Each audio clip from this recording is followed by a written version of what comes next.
저는 방금 소개받은 경기도 안양시 평촌에 소재한 세종안교회에서 선교위원장으로 섬기고 있는 이윤휘 장로입니다. 이렇게 만나뵙게 돼서 반갑습니다. 네, 저는 지난해 6월 말 34년의 교도관 생활을 마치고 사회로 돌아왔습니다. 그리고 하나님의 부르심에 순종해서 글로벌 필그림 에이지 루트 미션이라는 글로벌 순례길 선교회, 영어 약자로 GPM이라고 합니다.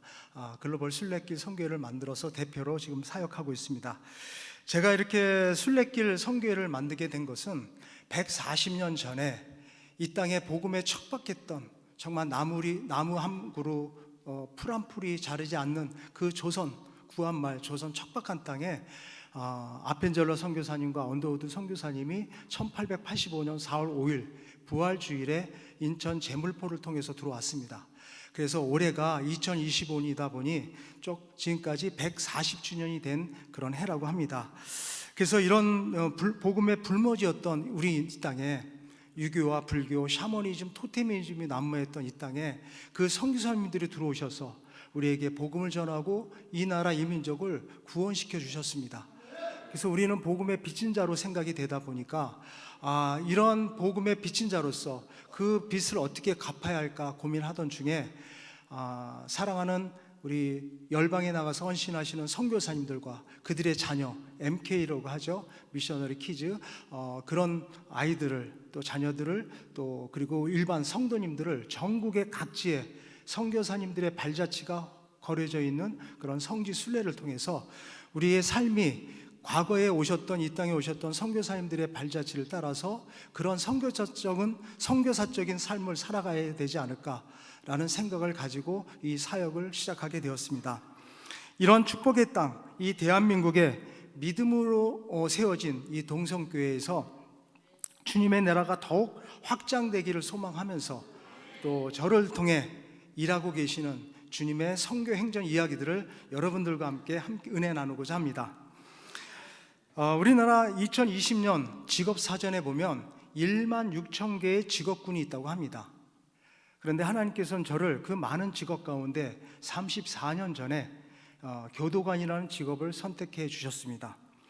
교정의 뜻은 바로잡을 교, 발을 정자를 써서 틀어지거나 잘못된 것을 바로잡아 고친다라는 뜻이 있습니다. 이 말씀에 비춰본다면 우리들의 삶도 그러한 모습이 아닐까요? 우리의 잘못된 삶, 시간마다 하나님 앞에 죄짓는 삶, 또 회개할 삶들을 하나님 말씀 안에서 하나하나 교정하며 살아가야 되지 않을까 생각해 봅니다. 사랑하는 동성교회 성도 여러분, 하나님께서는 사도행전 1장 8절에 이렇게 말씀하셨습니다.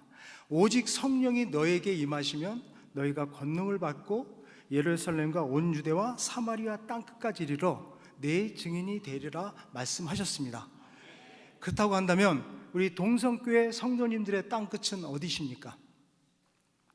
저는 예수님을 만나기 전에는 퇴근 후에 늘 가던 술집이 땅끝이었고 주말마다 많은 전국의 산을 다니면서 암벽등반 등 이렇게 취미생활하던 곳이 땅끝이었습니다. 그러나 인격주의적인 주님을 만난 후에는 제 가정이, 그리고 내가 다니는 직장이, 내가 걸어가는 그곳이, 내가 서 있는 그곳이 바로 땅끝이 되었습니다. 우리 성도님들께서는 감옥에 대해서 어떻게 생각하십니까? 단순히 범죄 행위를 저지르고 구속된 죄인들만 가는 곳이지, 우리 동성교회 성도님들처럼 이렇게 열심히 신앙생활하는 분들은 나하고는 전혀 상관없는 곳이라고 혹시 생각하고 있는 것은 아닐까요? 그러나 예수님은 마태복음 5장 21절 22절 말씀에 이렇게 말씀하고 계십니다. 옛사람에게 말한 바 살인하지 말라. 누구든지 살인하면 심판을 받게 되리라 하였다는 것을 너희가 들었으나, 그렇죠? 10계명의 6계명이 살인하지 말라를 지금 말씀하시는 겁니다. 나는 너희에게 이르노니 형제에게 노하는 자마다 심판을 받게 되고 화를 내는 자마다 심판을 받게 된다고 말씀하시는 겁니다. 그리고 형제에 대하여 라가라 하는 자는 공회에 잡혀가게 된다고 말씀하십니다. 이 라가라는 히브리인의 욕설이에요. 이 바보 같은 놈아, 욕설만 해도 공회에 잡혀가게 되고 미련한 놈이라고 하는 자는 지옥불에 들어가게 되리라 라고 말씀하십니다. 그리고 같은 5장 27절 28절 말씀에 보면 또 이렇게 말씀하십니다. 또 간음하지 말라 하였다는 것을 너희가 들었으나 10계명에서 7계명이 간음하지 말라를 말씀하시는 겁니다. 나는 너희에게 이르노니 음욕을 품고 여자를 보는 자마다 마음에 이미 간음하였느니라. 남자는 여자를 보고 여자는 남자를 보고 음란한 생각을 가지고 바라만 봤어도 우리의 심령을 감찰하시는 예수님이 보실 때에는 모두가 죄인이라고 말할 수 있다는 것입니다. 이런 기준으로 볼 때 우리는 죄에서 자유로운 사람이 있을까요? 우리는 다 살인자요, 간음자요, 죄인이 될 수밖에 없다는 것입니다. 저는 1989년에 첫 발령지인 서울구치소에서 근무하다가 2016년도에 특별 승진하여 서울 남부교도소와 법무부 또한 서울지방교정청 등 여러 기관에서 근무를 하였는데, 특히 교정의 1번지라는 서울구치소, 지금 전직 대통령이 구속되어 수용 생활하고 있죠. 그곳에서 26년의 시간을 근무하게 됩니다. 제가 근무했던 서울구치소는 전직 대통령부터 노숙자에 이르기까지 각종 죄명으로 구속된 3,000명의 죄인들과 또 이들을 관리하는 700명이 넘는 교도관들이 근무하는 아시아에서 제일 가장 큰 단일 기관이기도 합니다. 저는 이곳에서 수용자들의 규율 위반 사건을 조사하는 특별사법경찰 업무와 사형수, 조직폭력, 정치, 경제인 등 많은 수용자들을 상담하는 부서에서 근무하게 됩니다. 저의 어린 시절은 유교와 불교를 숭상하던 집안에서 이남 일녀의 장남으로 태어났지만, 저희 어머님이 제가 초등학교 1학년 때 교회에 등록하고 다니시면서 저도 자연스럽게 신앙에 접하게 됩니다. 그러나 어린 시절 몸이 허약했던 저는 당시 직업군이셨던 아버지의 권유로 태권도, 유도, 검도 또 많은 운동을 하면서 자존감 높은 아이로 성장하였지만, 신앙생활만큼은 차지도 덥지도 않은 미지근한 신앙생활을 하게 됩니다. 이러한 신앙은 성인이 되어서도 직장생활 하면서도 이어졌고, 구속된 수용자들을 죄명만으로 판단하고 정죄하는 생활을 합니다. 그러다 보니 직장에서 받는 스트레스를 풀기 위해 직장 동료들과 함께 늘 술과 함께 세상적으로 살아가게 됩니다. 그리고 주말마다 취미 생활을 위해 전국에 있는 여러 산들을 다니고 세상적으로 살아가게 됩니다. 술 취하지 말라, 이는 방탕한 것이니 오직 성령 충만함을 받으라는 그 하나님의 말씀을 잊고 여전히 세상적으로 살아가자 하나님은 저에게 서서히 연단을 주시기 시작합니다. 지금으로부터 23년 전인 2002년 어느 날 늦은 새벽까지 술을 마시고 만취 상태에서 음주운전을 하고 집으로 돌아가는 길에 방호벽을 들이받는 사고를 당해 안전벨트를 하였음에도 불구하고 오른쪽 갈비뼈 4개가 부러지는 중상을 입고 6주간 병원에 입원하게 됩니다.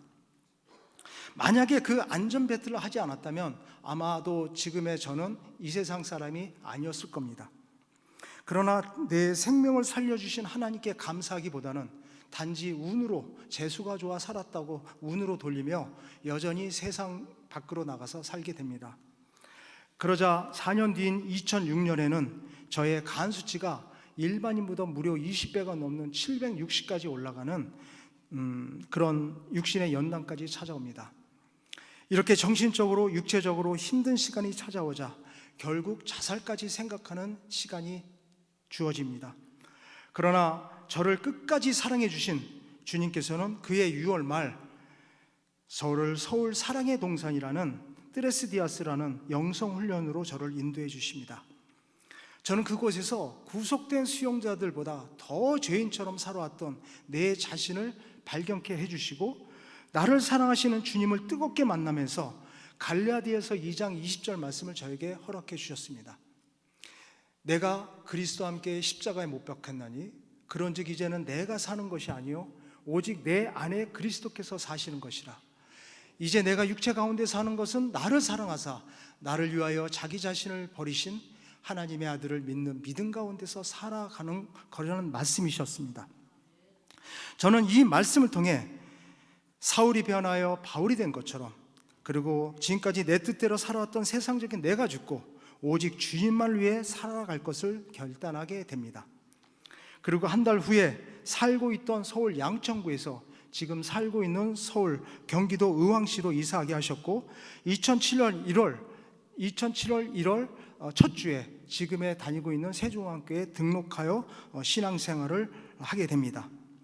사람이 마음으로 자기의 길을 계획할지라도 그의 걸음을 인도하시는 이는 여호와 하나님이신 줄 믿습니다.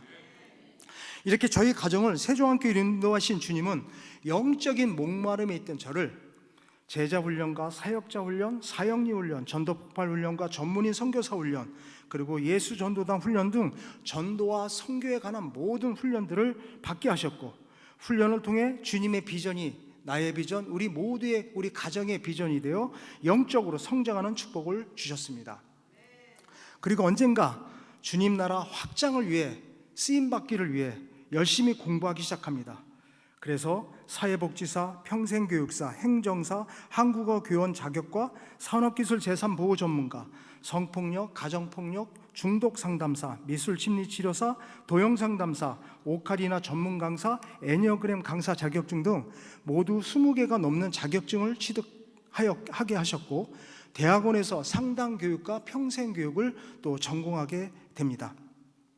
뿐만 아니라 전도를 위해 미용기술을 배워 교회 봉사자들과 함께 사회복지소를 찾아가 봉사활동과 복음을 전하는 일에 최선을 다하자 하나님께서는 2016년에 1만 6천 명 교도관들 중에 단 한 명에게 주어지는 교정 대상을 수상하고 특별 승진하는 축복도 주셨습니다. 이 모두가 주님의 은혜임을 고백합니다. 이러한 많은 전도 훈련을 받은 저는 단순히 배우는 것에 끝나지 않고 이 모든 전도 훈련을 내 삶에 적용하기 위해 2006년 6월부터 2016년 6월 서울 남부교도소로 전출갈 때까지 약 10년 동안 직장 동료들 뿐만 아니라 구속된 수용자들과 그들의 가족까지 찾아가 복음을 전해 1200명이 넘는 영혼들을 전도하고 양육할 수 있도록 은혜 베풀어 주셨습니다. 그 복음의 현장에서 한 인생이 주님께 돌아오는 몇 개의 사례를 말씀드리고자 합니다. 이 첫 번째 전도 사건은 영혼 구원이 얼마나 중요한 것인가를 깨닫게 해주는 아주 놀라운 그런 사건이었습니다. 직장에 출근하여 업무를 시작하고 하려는데 법무부에 근무하는 선배로부터 한 통의 전화를 받습니다. 자신의 친구가 현재 구속되어 있는데 한번 찾아가 상담해 주라는 것이었어요. 당시에 저는 많은 수용자들을 예약 상담하던 타이였습니다. 오늘은 몇 명의 상담 수용자들을 만나야 되고 내일은 몇 명의 상담 만나야 되고 순서에 의해서 그렇게 절차에 의해서 만나는 시간이었기 때문에 그렇게 해서 외부에서 걸려온 전화는 오늘 당장 만날 수 있는 시간이 아니었습니다. 그런데 그날따라 이상하게도 하나님은 제 마음 가운데 그 형제를 먼저 만나야겠다는 생각을 주십니다. 그래서 그 형제가 수용되어 있는 거실로 찾아갑니다. 담당 근무자에게 문을 열어달라고 하고 그 형제가 혼자 수용되어 있는 독거실로 들어갑니다. 그리고 저에 대한 간단한 소개와 함께 재판 관계와 혹시 종교가 있는지 물어봅니다. 그러자 그는 지금 1심 재판 계류 중이며 또 자신은 모태신앙인으로서 대학교까지 이런 신앙생활을 해왔다는 것입니다. 그래서 저는 그 형제님에게 질문합니다.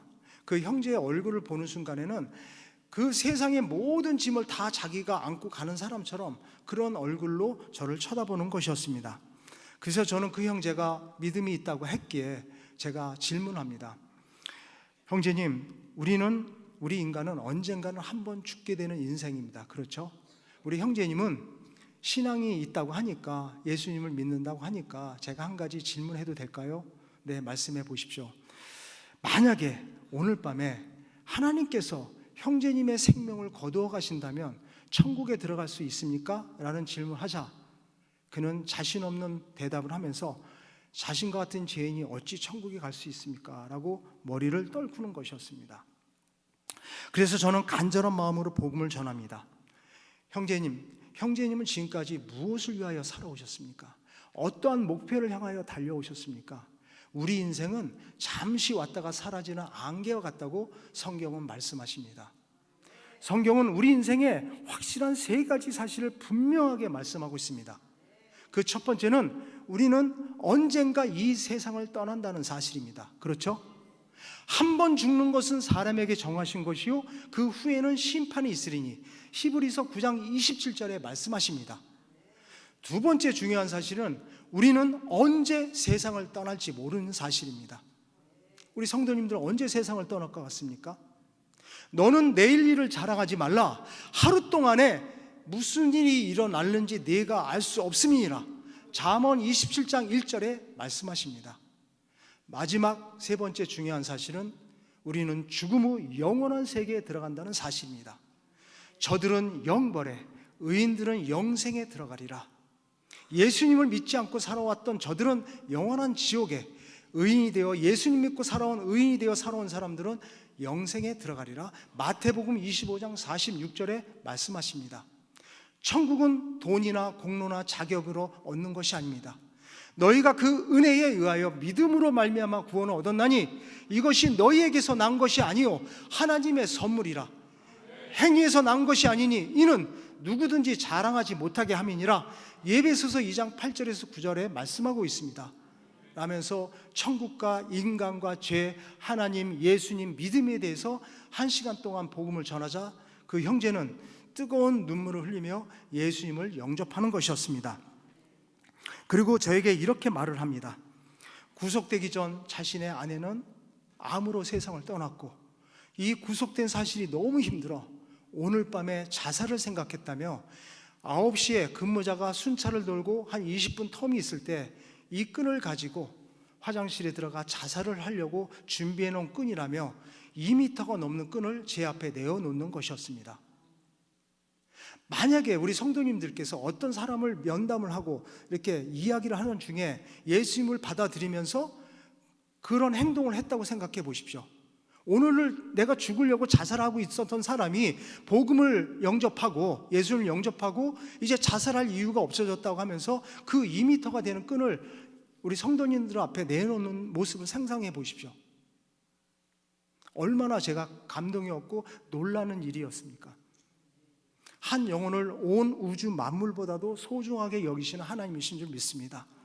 만약에 이 형제를 내가 오늘 찾아오지 않았다면, 내일이나 모레 왔다면 또 한 영혼이 안타깝게 저 세상으로 떠날 목숨을 생각하니 제가 이 복음이 얼마나 중요한 것인가를 다시 한번 깨닫고 또 열심히 복음을 전하는 그런 케이스가 된 것입니다. 당시만 해도 저희가 근무했던 서울구치소는 한 달에 한 건씩 1년에 12건의 자살 사건이 발생하던 그런 기관이었기 때문입니다. 이렇게 한 영혼이 복음을 통해 주님 앞에 돌아오는 경험을 직접 목격하게 되자 저는 더 이상 가만히 있을 수가 없었습니다. 출근과 동시에 수용자들을 찾아가 복음을 전하고 성경 말씀으로 양육하게 됩니다. 제가 인격적인 주님을 만나기 전인 1991년부터 1997년까지 약 7년 동안 3번에 걸쳐서 사형 집행에 직접 제가 참여한 경험이 있습니다. 우리나라는 전국에 59명의 사형수들이 있습니다. 그 중에 4명은 군 교도소에 수용 생활을 하고 있으며 나머지 55명은 제가 근무했던 서울구치소에 18명, 대전과 대구교도소에 각각 10명, 부산구치소에 13명, 또 광주교도소에 13명, 부산구치소에 4명, 이렇게 총 55명이 수용 생활을 하고 있습니다.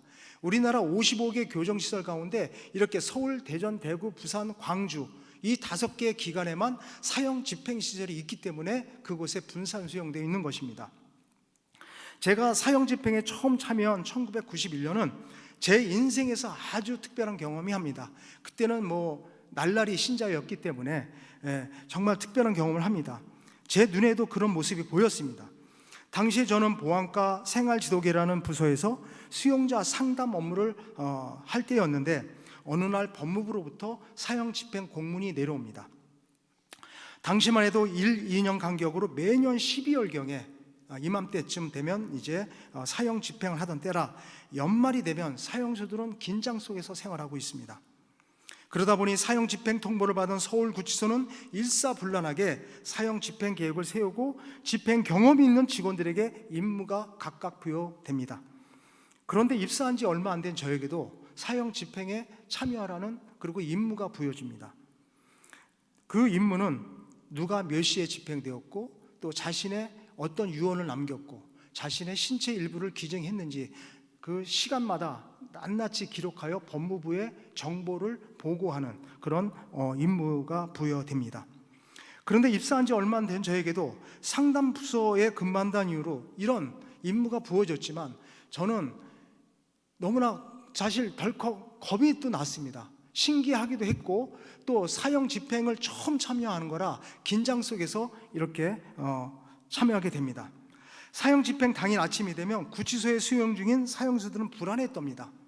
왜냐하면 오늘 자신이 그 집행 대상자가 될지 아니면 재수가 좋아 운이 좋아 1년, 금년을 넘기고 내년으로 또 1년의 생명이 연장될지 사형 집행 그 명단을 전혀 알 수가 없기 때문에 아마 사형수들은 불안에 떨 수밖에 없었을 것입니다. 아마 그 두려움과 공포는 이루 말할 수 없었을 것이죠. 그래서 평소에 사형수들은 면담을 해보면 매일매일 죽는 연습을 한다고 합니다. 우리들도 그런 모습이 아닐까요?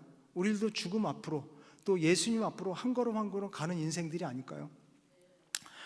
이 땅에 살아가는 성도들의 삶 또한 언젠가 주님이 부르시면 떠나야 하는 인생들이지만 사형수와 같이 죽음을 향해 나가는 삶이 아니라 우리 성도님들은 영원한 천국, 영원한 생명으로 가는 그런 날이기도 합니다.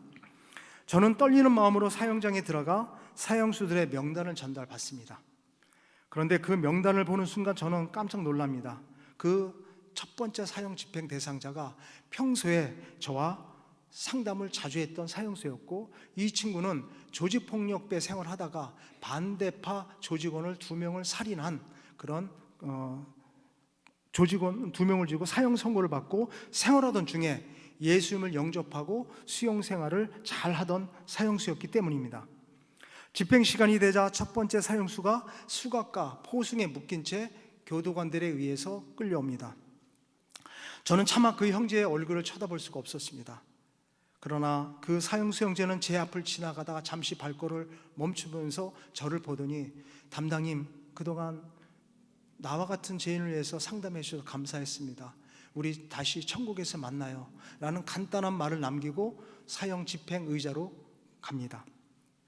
저는 그 순간 너무나 당황스러워 아무 말도 할 수 없었습니다. 지금의 저였다면 그래 고생했다, 이제 세상의 모든 무거운 짐 내려놓고 우리 천국에서 다시 만나자 한번 안아주었을 텐데 그러지 못했던 지난 시간을 생각하니 참으로 안타까움이 밀려옵니다. 그리고 이 사형장 집행장에는 검사와 검찰 직원 그리고 소장이 참여하고 사형수들 개인의 종교에 따라 불교, 천주교, 기독교 이런 종교위원들이 또 참여합니다. 잠시 후 소장이 사형 집행에 대한 확인 절차를 마치면 사형수에게 마지막 진술할 기회가 주어집니다. 나는 어릴 때 불우한 생활에서 불우한 삶을 살아왔습니다. 사형수가 되어 여러 번 자살을 생각했지만 나 같은 죄인을 찾아오신 예수님으로 인하여 수용 생활이 너무 행복했습니다. 나로 인해 피해를 입은 분들에게 용서를 구하며 나의 장기, 신장과 안구를 기증합니다. 다시 한번 피해자 가족들에게 용서를 구하며 여러분들도 예수 믿고 구원받으시기 바랍니다 라고 이렇게 말을 남깁니다. 그리고 목사님의 인도로 예배가 시작이 됩니다. 하늘 가는 밝은 길이 내 앞에 있으니 슬픈 일을 많이 보고 늘 고생하여도 하늘 영광 밝음이 어둠군을 해치니 예수 공로 의지하여 항상 빛을 보도다. 기독교 신우의 우리 선배 직원들과 함께 구슬픈 찬양이 사형장 안에 울려 퍼집니다. 이렇게 이 땅에서의 마지막 찬양이 끝나자 그의 머리엔 천이 씌워지고 위에서 밧줄이 내려와 목을 감쌉니다. 잠시 후 버튼이 눌러지자 그의 몸은 지하로 떨어지며 한 가닥 줄에 한많았던 자신의 생명을 내려놓습니다. 그런데 잠시 후 지하실 밑에서 주님 이 영혼을 받아주옵소서, 주여 이 영혼을 받아주옵소서 라며 간절히 기도하는 우리 선배 신우의 직원들의 그 기도 소리가 들립니다. 저는 무슨 일인가 궁금해서 그 교수대 아래를 내려다 보는데 제 눈에 이상한 광경이 눈에 들어옵니다. 보통 사람이 몸이 떨어지면, 지하로 떨어질 경우에 그 줄이 몸이 매달려 있기 때문에 목뼈가 부러지면서 질식되어서 3분이면 질식사하는 것이 보통의 예입니다. 그런데 이 형제는 3분이 지났음에도 불구하고 자신의 이 포승과 수갑에 묶여있는 이 손을 자신의 얼굴 쪽으로 끌어올리려고 계속 몸부림을 치고 있는 모습이 제 눈에 목격이 된 것입니다. 그리고 밑에서는 우리 신우의 선배 직원들이 계속 기도를 하고 있고, 그런데 자세히 보니까 그의 손에는 십자가 목걸이가 쥐어져 있는 것이었습니다. 아마도 제 눈에, 제 마음 같아서는 그 십자가 목걸이를 자신의 얼굴 쪽으로, 입 쪽으로 가져가기 위해서 그렇게 몸부림치면서 손을 올렸던 모습이었던 것입니다. 당시에 신앙이 깊지 않았던 저에게도 그 형제의 그 모습은 지금도 눈에 선하고, 자신과 같은 죄인, 살인마 같은 자신을 구원해 주신 예수님께 죽으면서까지 감사한 표현을 하기 위해서 그렇게 몸부림치던 것이었습니다. 그러나 수갑과 포승에 묶여있던 그의 두 팔은 결국 심장 부분에서 멈췄지만, 육신의 부모에게 버림받고 살인자로 살아왔던 한 인생을 구원해 주신 주님의 은혜를 죽는 순간까지 자신의 몸으로 보여준 것이라 생각하니 제 몸에는 전율과 함께 나도 모르게 눈물이 흘러내렸습니다. 그리고 5분이 지나 담당 의사가 죽음을 최종 확인하자 신우의 직원들에 의해 그의 몸은 운구차로 옮겨집니다. 이렇게 첫 사형 집행에 참관하는 저는 그 모든 상황을 기록하고 있을 무렵에 두 번째 사형수가 사형장 안으로 들어옵니다. 그런데 이 첫 번째 사형수의 의연했던 모습과는 달리 이 형제의 얼굴은 하얗게 질려 있었고, 또 바지에는 소변을 지렸는지 흥건하게 물이 배어 있었습니다. 그리고 알아듣지 못하는 혼잣말로 중얼거리며 사형장 안으로 거의 끌려 들어오다시피 들어옵니다. 이 형제는 수용 생활 중에도 자신은 최고수라며 많은 수용자들을 괴롭혀 징벌 경험이 많은 수용자였습니다. 이 형제 또한 소장의 신문이 끝나고 마지막 진술할 기회가 주어지자 갑자기 큰 소리로 사형 선고를 내린 재판부를 저주하며 흥분하기 시작합니다. 이 모습을 지켜보던 소장은 더 이상 진술이 소용없다고 판단되자 사형 집행 신호를 보냅니다. 그의 얼굴에도 천이 씌워지고 올가미가 그의 목에 걸리자 몸을 좌우로 흔들며 마지막 몸부림을 치기 시작합니다. 곧이어 버튼에 의해 그의 몸도 지하실로 떨어지고, 평소 몸무게도 많이 나갔던 터라 그의 몸은 미동도 없이 영원한 죽음을 맞이하게 됩니다. 저는 이 두 건의 사형 집행을 통해 분명하게 천국과 지옥이 있음을 알게 됩니다. 비록 두 사람은 이 땅에서 사형수로 살아온 죄인의 삶이었지만, 한 사람은 예수님을 믿고 예수님의 자녀로 살다가 천국으로 향하는 성도의 죽음이었으며, 구원받지 못한 죄인은 결국 지옥으로 향하는 처참한 형상이었습니다. 주님은 말씀하십니다. 내가 진실로 진실로 너에게 이르노니 내 말을 듣고 또 나 보내신 이를 믿는 자는 영생을 얻었고 심판에 이르지 아니하나니 사망에서 생명으로 옮겼느니라. 요한복음 5장 24절에 말씀하셨습니다. 또한 말씀하십니다. 죄인 하나가 회개하면 하늘에서는 회개할 것 없는 의인 99으로 인하여 기뻐하는 것보다 더하리라고 누가복음 15장 7절에 말씀하셨습니다. 이렇게 긴장성에서 사형 집행에 대한 첫 경험을 했던 저는 시간이 흘러 인격적인 주님을 만나게 되자 그동안 정죄의 대상이었던 사형수들도 내게 맡겨주신 귀한 영혼들임을 깨닫고 찾아가 적극적으로 복음을 전하기 시작합니다. 예수님께서도 반대편 골고다 언덕 반대편 십자가에 있던 강도 한 사람이 예수여 당신의 나라에 임하실 때 나를 기억하소서라고 말하자 예수님께서도 오늘 밤에 내가 나와 함께 낙원에 있을 것이라고 누가복음에서 분명히 말씀해 주셨습니다. 그래서 서울구치소에 수용 중인 18명의 사형수들 가운데 2004년 20명의 부녀자들을 토막살인한 유영철과 10명의 부녀자들을 죽인 강호순, 논현동 고시텔에 불을 지르고 칼을 휘둘러 6명을 죽인 정상진, 안양 혜진이 예슬이를 죽인 정성현 등 모두 12명의 사형수들을 전도하여 현재 외부에서 들어오는 종교위원들과 신앙생활을 할 수 있도록 인도하였습니다. 이러한 일들이 제가 작년에 6월 말에 퇴직하고 10월 달에 유영철과 관련해서, 그리고 12월 초에는 그 사형 집행과 관련해서 꼬리에 꼬리를 무는 이야기라고 있습니다. 매주 목요일 SBS 밤 10시 20분에 하는 것이 꼬꼬모라고 합니다. 거기 제가 2번이나 출연을 했습니다. 거기에 출연해서 사형 집행과 관련해서, 그리고 유영철을 전도하는 이런 신앙적인 상담도 한 3시간씩 했는데, 이 공영방송이다 보니까 그런 것은 모두가 빼고 유영철 그냥 단순 상담과 사형 집행에 대해서만 그렇게 꼬리에 꼬리를 무는 이에게 출연하게 되었습니다. 이러한 전도의 열정은 내가 복음을 전할지라도 자랑할 것이 없으면 내가 부득불할 일임이라.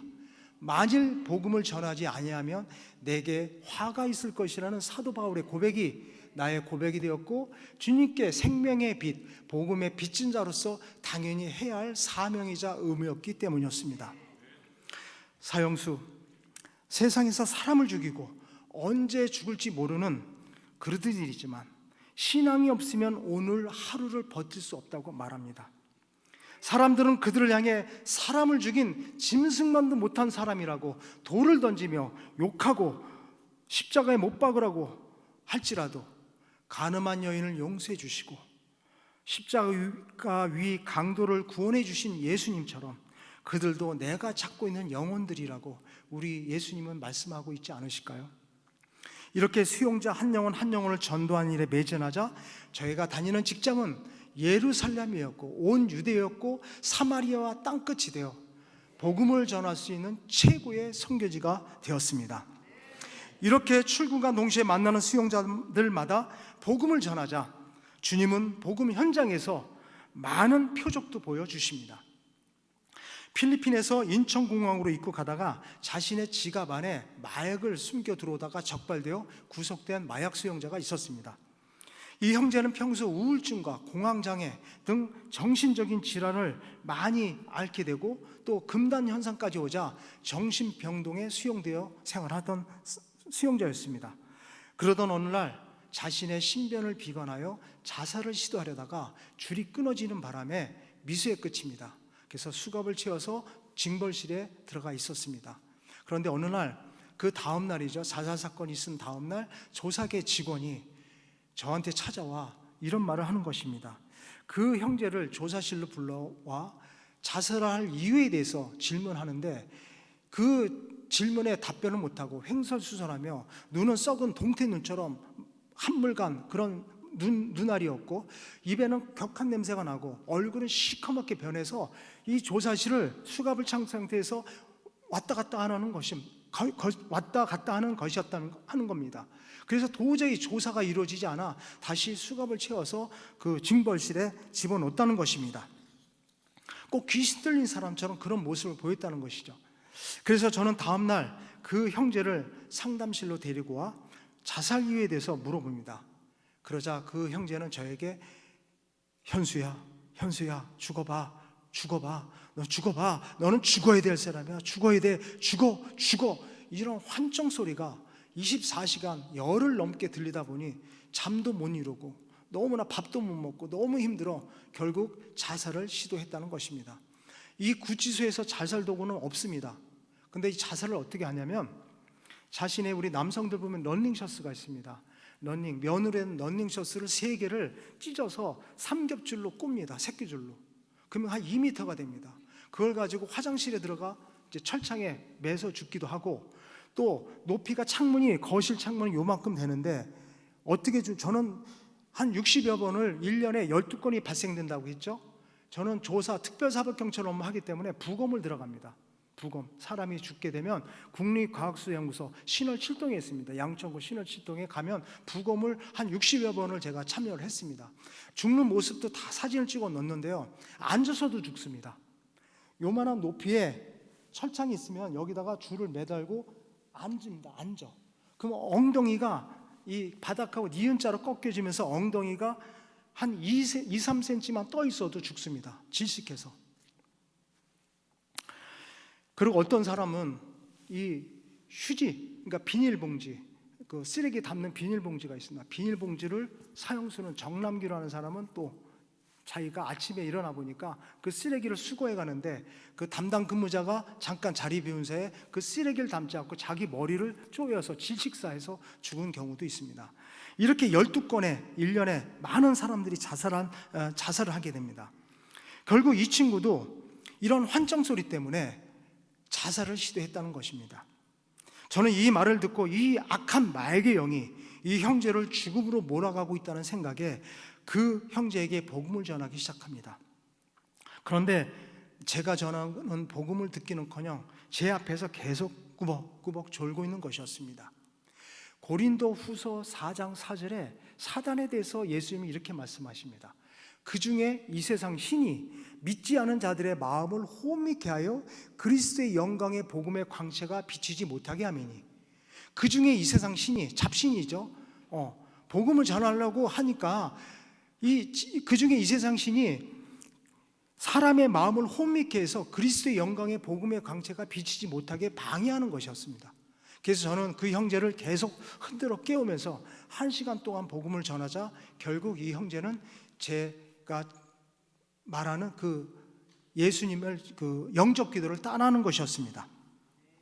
그리고 저는 그 형제의 앞에 놓여 있는 그 성경책에 두 손을 올려놓고 저는 그 형제의 두 손을 감싼 채 기도를 하기 시작합니다.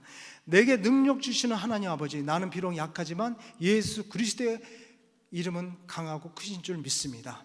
이 시간 예수 그리스도의 이름으로 선포하노니 이 형제의 마음속에 있는 악한 마귀의 영은 떠나갈지어다, 떠나갈지어다, 떠나갈지어다 하고 3번을 크게 외치는 순간 그 성경책 놓여있던 그의 두 손이 손으로 들려지면서 상체는 소파에 부딪히고 하고 긴 한숨을 내뿜는 것이었습니다.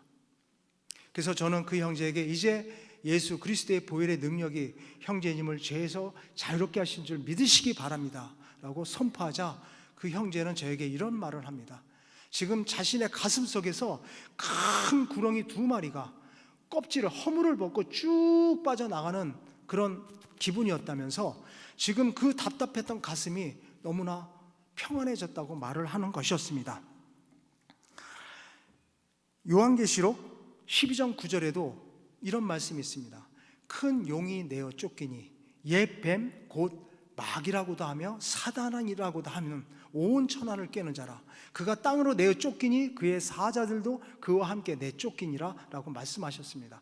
구약시대에는 이 사단, 마귀, 용, 뱀 이런 표현을 썼고 예수님 시대 그 신약시대에 와서는 그런 표현은 나오지가 않고요, 귀신이라는 용어가 나옵니다. 저는 이 말씀이 생각나 주님께서는 저 구치소 안에 복음을 전하기 위해 초대교회에서 보여주셨던 이적과 표적을 보여주신 줄 믿습니다.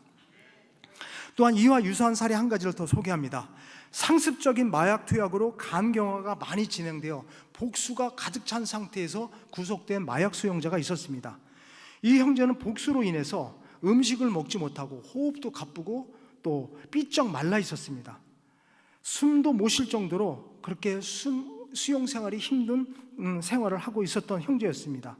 저는 이 소식을 듣고 저 인생의 벼랑 끝에 서 있던 이 형제를 죽기 전에 복음을 전하기 위해 그의 방으로 들어갑니다.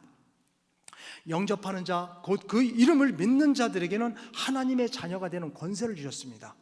볼지어다 내가 문 밖에 서서 두드리노니 누구든지 내 음성을 듣고 문을 열면 내가 그에게로 들어가 그와 더불어 먹고 그는 나와 더불어 먹으리라 예수님은 말씀하셨습니다.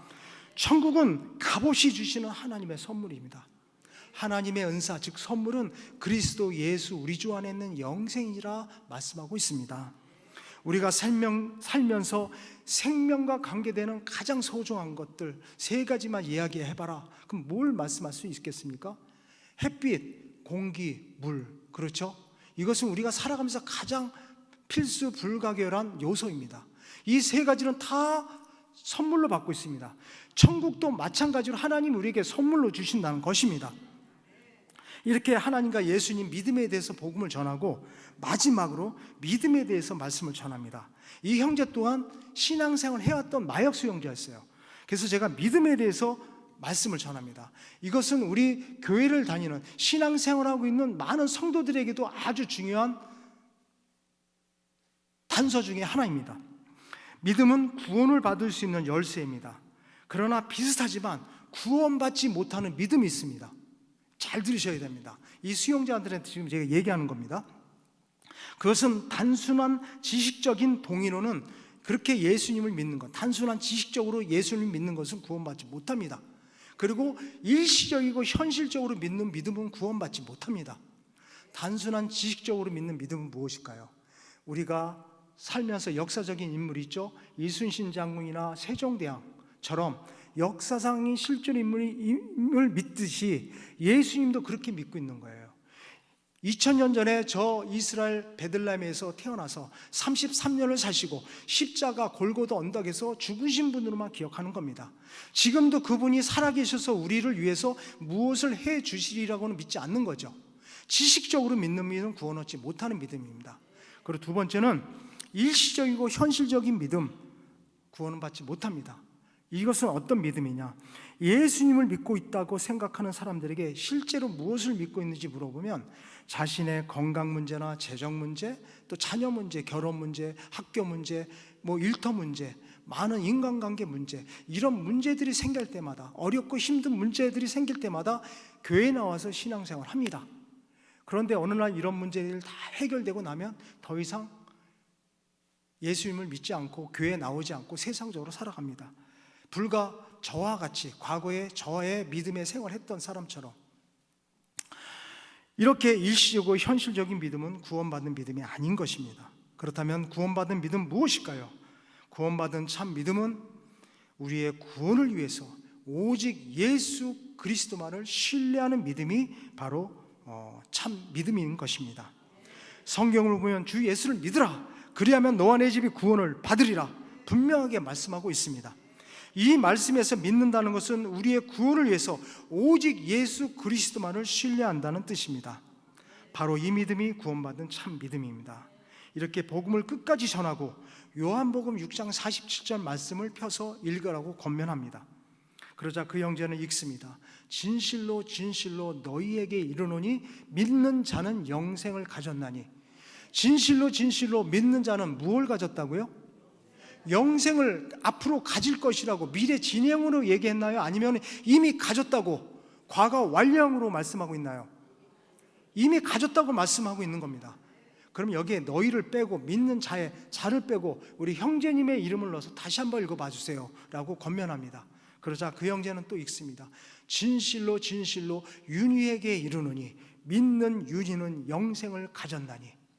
이 말씀을 근거로 해서 다시 한번 질문하겠습니다. 형제님, 오늘 밤에 하나님께서 형제님의 생명을 거둬 가신다면 천국에 들어갈 수 있겠습니까? 네, 있습니다.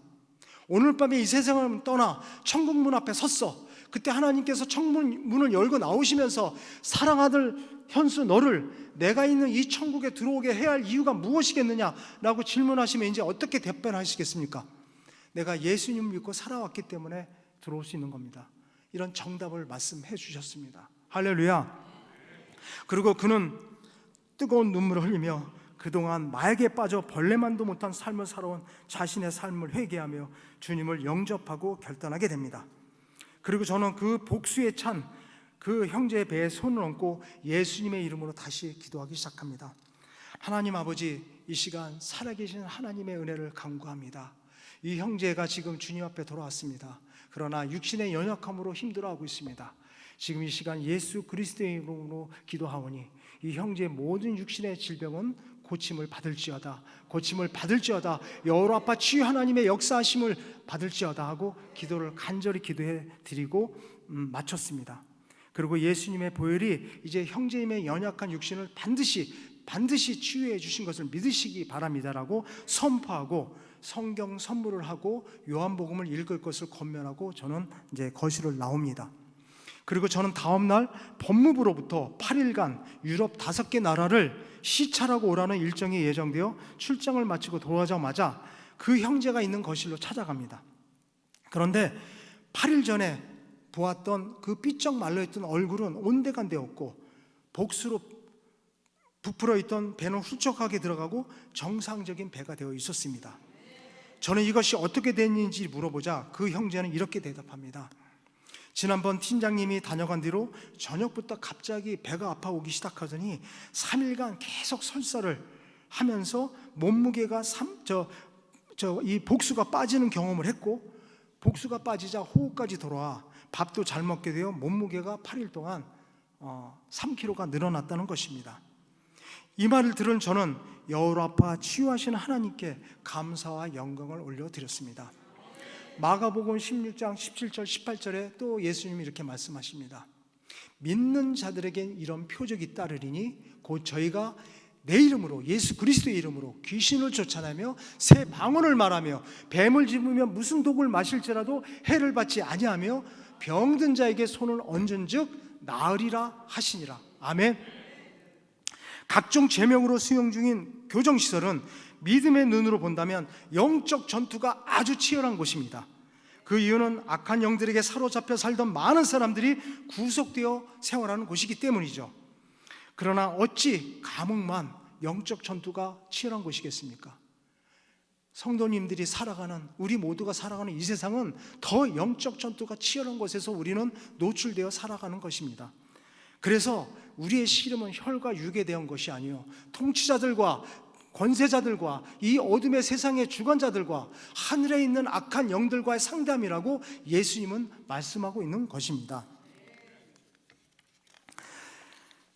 이처럼 복음을 통해 하나님의 소중한 은혜를 경험한 저는 직장 출근과 동시에 이 산지를 내게 주옵소서 선포하며 오늘 하루도 나를 통해 일하시는 하나님을 기대하며 담대히 복음을 전하게 됩니다. 그러다 보니 내가 만나는 사람들 모두가 전도 대상이었으며 복음을 전한 일은 이제 나의 일상이 되었습니다. 어느 날 미국에서 모르는 한 여성에게 국제전화가 걸려옵니다. 자신은 현재 미국 시민권자인데 얼마 전 부모님을 만나러 한국을 방문하였을 때 다니던 교회에서 장로님의 초청 간증을 듣고 많은 도전을 받았다는 것입니다. 그러면서 어머님이 서울에 있는 모 병원에서 항암 치료 중이신데 돌아가시기 전에 꼭 전도해 달라는 부탁 전화였습니다. 저에게는 영혼 구원이 그 어떤 일보다 우선이 있게 병원 방문 날짜를 정하고 가려는 날 갑자기 지방 출장으로 갈 수 없는 상황이 되었습니다. 그래서 병원 방문을 그 다음 주로 미루게 되었고 일주일이 지나 병원을 방문하려는 전날 또다시 전화가 옵니다. 어머님이 항암 치료를 마치고 집으로 퇴원했으니 집으로 가서 전도해 달라는 것이었습니다.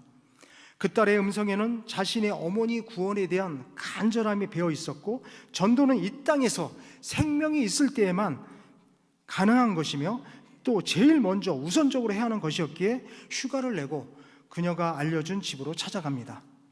그런데 집을 방문하자 거실에는 그녀의 어머니뿐만 아니라 그녀의 아버지, 오빠, 올카, 조카 등 5명이 저를 기다리고 있는 것이었습니다. 주님의 계획은 우리의 생각보다 광대하시기 때문에 주님의 계획은 그 어머니뿐만 아니라 믿지 않은 가족들 모두를 전도하기 위해서 제가 지방 출장으로 연장을 시켜주셨고 일주일 후에 그 어머님이 항암치를 마치고 집으로 돌아온 후에 집으로 돌아가 그 가족들을 복음을 전하고 강남에 있는 모 교회에 다 등록시킨 사실이 있습니다. 할렐루야. 저는 이번 사례를 통해 영생을 주시기로 작정된 자는 다 믿더라. 사도행전 13장 48절 말씀을 기억하며 하나님께 감사하며 그 아파트 문을 나오는데 하나님께서는 로마서 10장 15절 말씀을 저에게 주십니다. 보내심을 받지 아니하였으면 어찌 전파리요 기록된 바 아름답도다 좋은 소식을 전하는 자들의 발휘함과 같으니라. 아멘. 바로 여러분들이 이 자리에 앉아서 예배 볼 수 있는 것은 140년 전에 이 척박한 땅에 오셨던 선교사님들의 그 순교와 헌신, 섬김이 있었기에 우리가 이렇게 예배를 드리고 있는 것입니다. 뿐만 아니라 오랜 노숙자 생활로 주민등록이 말소된 채 구속된 수용자들에게도 예수님을 영접시키고 주민자치센터를 통해 출소 후 기초생활을 받을 수 있도록 기반도 마련해 주었습니다. 이러한 일들 위해 사회복지사 자격증도 취득하게 하신 줄 믿습니다. 하나님께서는 이렇게 병들고 가난한 자, 헐벗고 옥에 갇힌 지극히 낮은 한 사람 한 사람들에게 주님의 복음을 전하게 해주셨습니다. 한 번은 저를 서울구치소 경비교도대라는 부대에서 군악대장으로 3년간 근무하게 하십니다. 이 또한 군악대장으로 보내주신 주님의 뜻을 알았기에 근무하는 동안 23명의 우리 군악대원들 뿐만 아니라 본부중대, 1중대, 2중대, 3중대 160명의 대원들에게 복음을 전하고 부활회라는 종교 기독교 동호회를 만들어 매주 수요일마다 목사님을 초청하여 예배를 드리시도록 인도하였습니다. 군악대원 중에 한 명은 전역 후 저희 세종학교에 등록하여 결혼까지 시키고 지금은 사부 예배, 찬양, 베이스 기타, 퍼커션으로 섬기고 있습니다. 또한 트럼펫을 담당했던 대원은 경남 밀양의 집이었는데 어느 날 저와 상담 중에 예수님을 믿지 않은 부모님과 형제들을 전도해달라는 부탁을 하여 대원이 정기 휴가를 갈 때 함께 밀양까지 KTX를 타고 내려가 가족들에게 복음을 전하고 교회에 등록시키고 올라온 사실도 있습니다. 이 대원은 전역 후에 신학을 하고 목사 안수를 받아 현재 경기도 발안에서 목회자로 사역 중에 있습니다. 앞에서 잠깐 언급했듯이 법무부를 통해 유럽 5개 나라를 시찰하고 오는 기회가 주어집니다. 공무원 생활 중에 유럽 시찰을 간다는 것은 그렇게 쉽게 일어나는 일이 아닙니다. 그러나 저를 보내주시는 주님의 뜻을 위해 기도하였습니다. 그런데 이태리에서 프랑스로 가는 비행기 안에서 우리 일행을 안내하는 하리카 여행사 대표가 제 옆에 앉게 됩니다. 저는 이 기회를 놓치지 않았습니다. 그는 천주교인이었고 구원에 확신 없이 살아온 그에게 2만 피트가 넘는 하늘 위에서 복음을 전하고 예수님을 영접시켰으며 호텔에서 저와 함께 지내던 동료 2명에게도 복음을 전해 그 시찰 중에 모두 3명을 전도하고 돌아오게 됩니다. 그 여행사 대표는 현재 기독교로 개종하여 교회에 출석하고 있으며 김재열의 서방 견문록 작가로 생활하고 있습니다.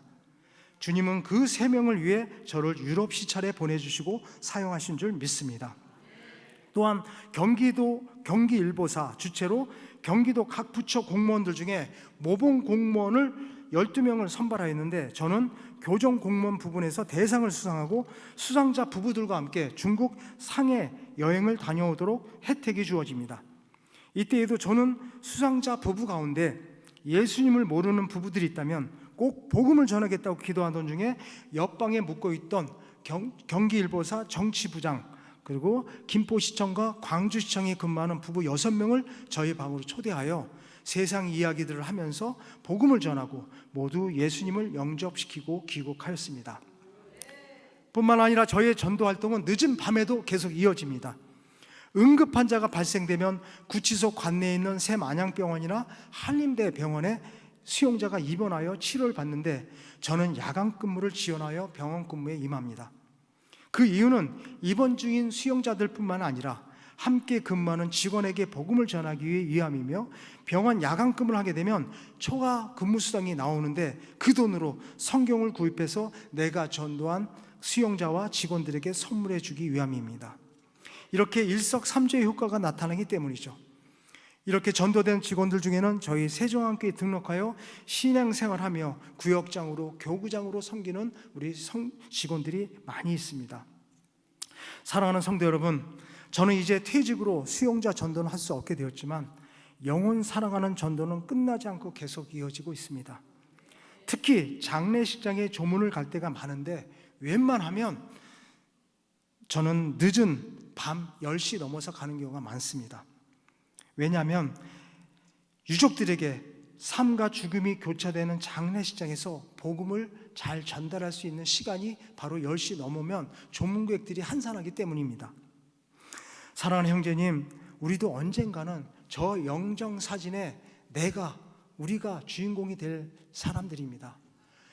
우리가 살아있을 때 예수를 믿고 구원받아야지 천국을 갈 수가 있습니다 라고 복음을 전하기 시작합니다. 잠시만 제 얘기만 들어보십시오 라고 복음을 끝까지 전하고 예수님을 영접시키고 돌아옵니다.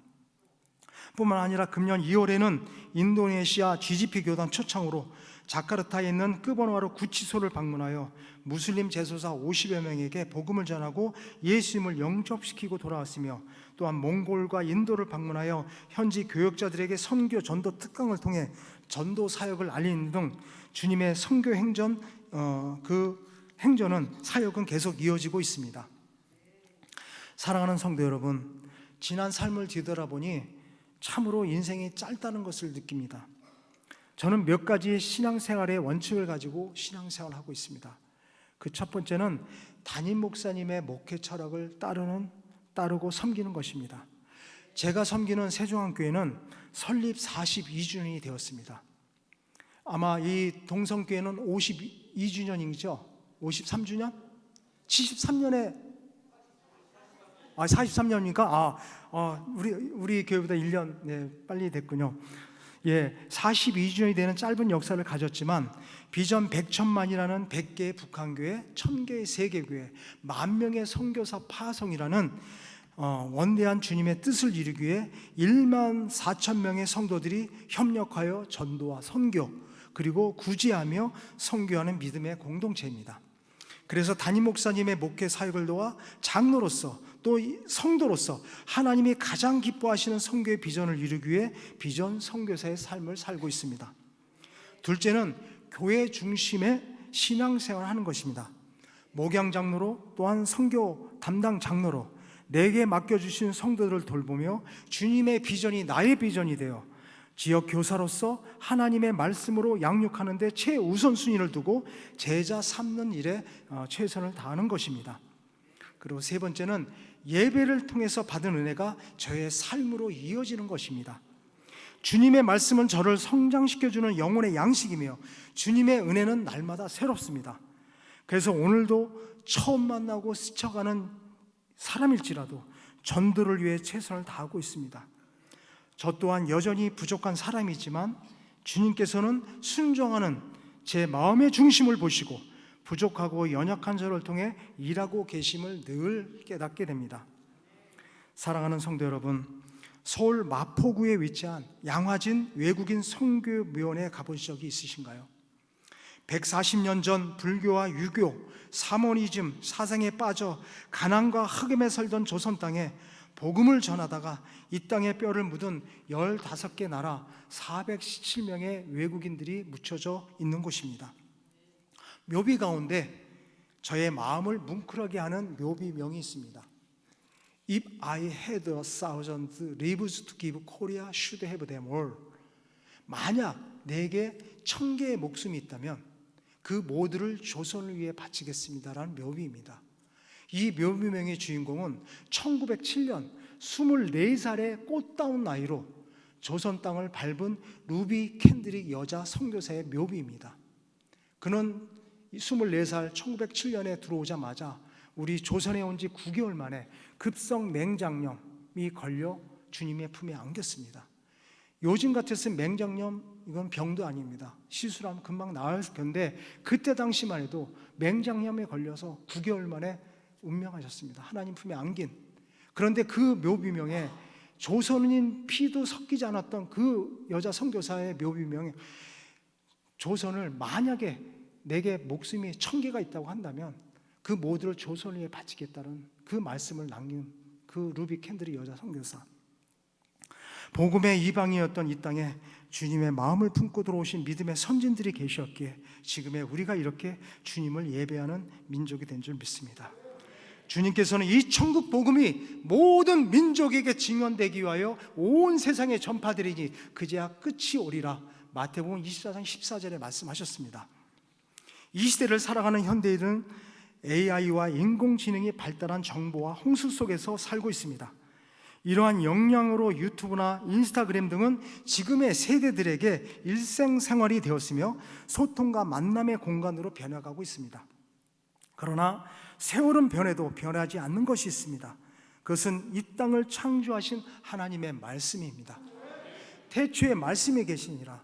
이 말씀이 곧 하나님과 함께 계셨으니 이 말씀은 곧 하나님이심이라. 말씀이 육신이 되어 우리 가운데 거하시니 우리가 그의 영광을 보니 아버지의 독생자의 영광이요 은혜와 진리가 충만하더라. 요한복음 1장 1절 14절에 말씀하고 있는 것입니다.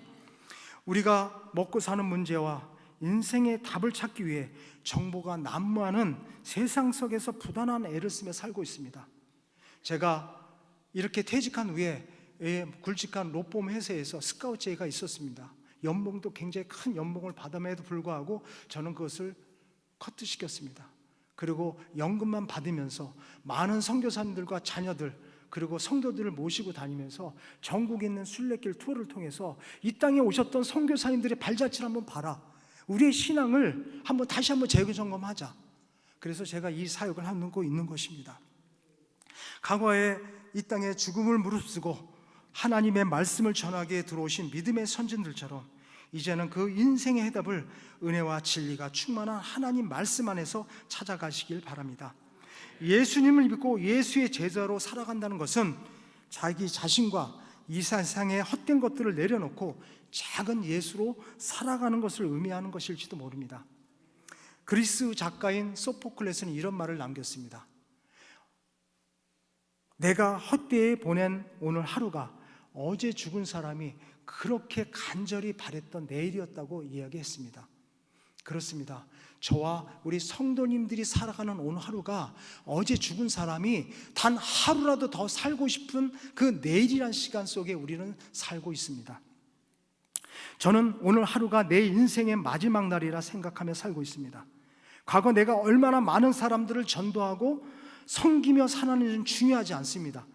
지금 이 순간 주님의 제자로서 주님과 어떤 계절을 나누며 살고 있는지가 더 중요하기 때문입니다. 구원은 주님의 은혜로 우리 모두에게 똑같이 주신 하나님의 은혜이지만 하늘에서의 상급은 모두가 다르다는 사실입니다. 우리는 주님께 생명의 빚진 자들이기에 이제 그 생명의 빚을 갚아야 하는 사명이 우리들에겐 있습니다. 그렇다면 그 생명의 빚을 우리 동성교회 성도 여러분들은 어떻게 갚으시겠습니까? 나의 달려갈 길과 주 예수께 받은 사명, 곧 하나님의 은혜의 복음을 증언하는 일을 마치려면은 내 생명조차 조금도